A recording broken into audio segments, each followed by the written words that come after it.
Good morning. Our topic for discussion is global air quality. In this presentation, we are going to learn how the US policy is used to control ozone depletion and economic analysis of the US ozone depletion. First of all, let's try to think how ozone depletion is caused. Ozone depletion is caused by the release of chemical compounds from industry and other human activities. Now, do you think it is a major concern? I would say yes, it is considered as a major environmental issue because of the quick increase in the health issues arising globally. Whose responsibility is it to distinguish between ozone depletion substances? Since this is a global issue, a global solution is required. Thus, the Environmental Protection Agency was assigned the responsibility of distinguishing ozone depleting substances. What approaches do we use to reduce the damages to the ozone layer? Countries forming part of the protocol decided that the focus will be on the market approach, mainly marketable allowance system and excise tax, besides a mandatory national recycling program for Class 1 and Class 2 substance. So let's define what is a market approach. Market approach uses incentive-based policy tools to motivate abatement through market forces such as charge, subsidy, deposit, refund, and pollution permit trading system. So market allowance system is a market-based approach to reduce pollution. Government allocates and sells specific pollutants permits per time period, having economic incentive to producers to achieve a certain level of reduction in emissions. And we can also define pollution in this context, which is as a presence of matter or substance or energy whose nature or fundamental constituents, location or quantity has undesired effect on the environment. We also mentioned about Class 1. So what is Class 1? Class 1 refers to those having a greater potential for damage. My team members will further outline the economic impacts of these approaches and analyze the cost effectiveness of these approaches. In 1990, the Clean Air Act and Air Pollution Policy, which is also known as the CAAM policy, look after three major threats of the environment, which are acid rain, air pollution, and toxic air emissions. The policy also proposed a national permit program to make the law more workable. Now Cristiane will talk on the economic analysis. Thank you. Thanks, Vanisha.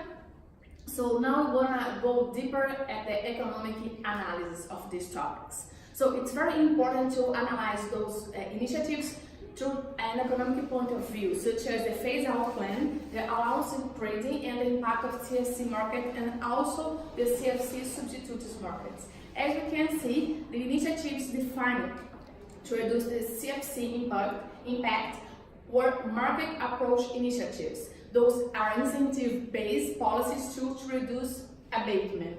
In other words, to reduce the level of pollution.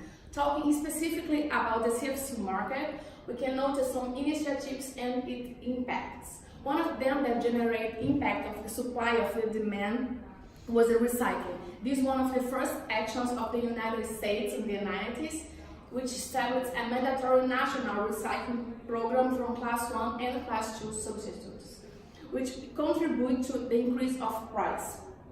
But this wasn't the major factor that increased the price. The excise tax, which will be explained soon, had a high impact as well. Those changes in the market changed the supply curves, which shift leftwards to increase the price. We want to see at the graph soon. The reducing availability of CFC caused the supply chain to switch left with elevated price. So this was the curve, the supply curve, the demand curve, and the new curve is established in this area, doing a leftward and increasing the price. This was for the market for the CFC. And you had like another important change that you can see in this graph, that is the market for CFC substitutes. In that change, we had a new curve of supply, which shifts left to the right. And we also had a change in the demand curve that shifts left also to the right here. During the time, those cost declines arose in the market because of the new technology that would change like the market in a deeper level. This change in productions causes supply substitutes to shift to the right, as you can see in this graph. Now Pratik is going to explain the excise tax in more details. Thank you, Chris. Now I'm going to talk more about the excise tax on ozone depleters. What is excise tax? Excise tax is the escalating tax that is being imposed on ozone depleting substances. In 1990, the Congress came up with a plan to charge the ozone depleting substances on the basis of the amount that they have or the potential that they cause in ozone depletion. So the actual formula to calculate that was tax per pound equals to the base amount at that year multiplied with the ozone depleting potential. So ODP is ozone depleting potential. So what is ozone depleting potential?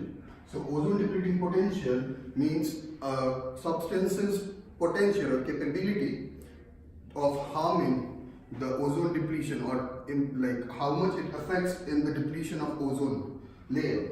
So the more the ozone depleting potential is, the more it harms the ozone depletion or causes the ozone to deplete. Now, if I'm gonna talk about the graph, talking more about the excise tax graph, it's basically a graph between the price and the quantity. Now, this is the demand curve. So it's MSP equals to MPV. Now, this is the marginal private cost, and this is the marginal social cost. Now, for the excise tax, we can see that if we impose the excise tax, it can be seen that if the excise tax has been imposed, then the marginal private cost is increasing. So, because the marginal private cost has been shifted from this point to this point, there has been a price change from this particular point to this. There has been an increased price because of the excise tax imposed on the marginal private cost. So we can see that if we calculate the MSC, so MSC is equal to NPC plus NEC. Now, this MSC is the marginal social cost. So the new MPC will be the MPC that has been improvised from this to this, because the excise tax has been included. The phase-out plan was to remove the HCFCs present in the ozone depletion. So for this, the market allowed 1 kg of HCFC based on its ozone depleting potential to be removed at a time. Eventually, the numbers of the allowance will turn out to be 0 because it should meet the phase-out deadline. Now, I'll ask Andreza to continue further with the economic assessment. Thank you, Pratik, for your explanation. And now I'm going to explain about economic assessment of the ozone depletion policy. EPA, they realized that the results of the ODS comparing to substitutes, and then they did a plan to follow the feasibilities of the phase-out plan by conducting a regulatory impact analysis. These plans was conducted for a long study until 2075, given the life duration of this ozone depletion, and keep a record of the operational implication at very instance. The evaluation took the value of healthy and non-healthy values for the society. Furthermore, as these values were presented as the results were discussed, the approximation that EPA estimated came to a whopping figure of $6.5 trillion until 2075. This evaluation analysis was found out that mobile air conditioning and also the refrigeration are two main containers in ozone depletion. After the evaluation and all the estimates considered, the figure to control and apply necessary changes stood out to be near $27 billion until 2075. Moreover, being cost-effective and efficient, if we still consider that phase-out plan stands no ground when we calculate the loss that the society will put. Now I'm going to explain more about cost-effectiveness of the phase-out plan. EPA started find out some possibilities to solve this situation, and they found three: technology-based command and control approach, fixed emission charges, and tradable emission permit system. Individually, all of them I was given a time of 10 years of duration, and the plan was calculated the cost associated with each of these approaches and then sum it all up and look at the effectiveness and feasible of this study. With this estimate, it was practical enough that cost-effectiveness solution can be achieved through allowance trading. However, these solutions should act as plus point for the development of substitutes, and also they can produce it at comparative point, and also they can provide a competitiveness market for CFC substitutes. So as we can see, their three can substitute the CFCs without the non-healthy thing that CFCs has. Now Varun will explain about what we have learned from the US Ozone Policy and Clean Air Act 1990 and Montreal Protocol. Thank you, Andreza, for a crisp explanation. Now, in order to sum up our key learnings and what we learned from this US Ozone Policy, I would like to say that in 1990, the Congress amended the Clean Air Act with Title VI, which banned the production and import of Class 1 and Class 2 ozone depleting substances. It also had some excise tax, which is mentioned by Pratik earlier in the video, which was levied on the production of the ozone depleting substances, which increased the cost as well as the price of such substances, which made it difficult to produce the ODS.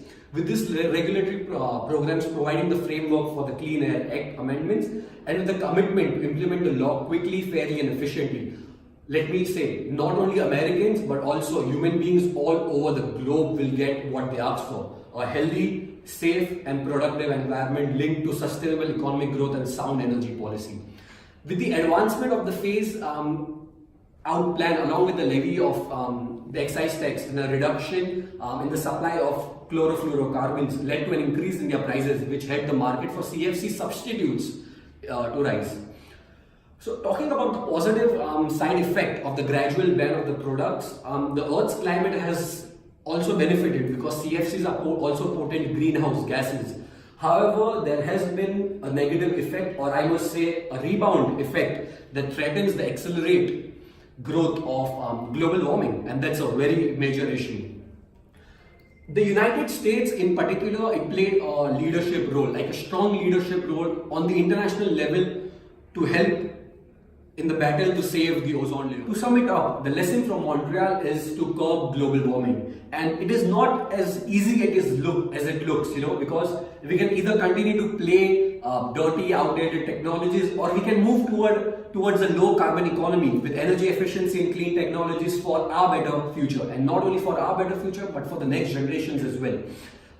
As we take on the biggest environmental challenge of our time, the Montreal Protocol, not only the Montreal Protocol but also the Clean Air Act Amendment 1990 serves as an inspiration and a valuable reminder that we can indeed prevail. Thank you so much for taking your time and looking at our video. We hope you learned something of valuable today.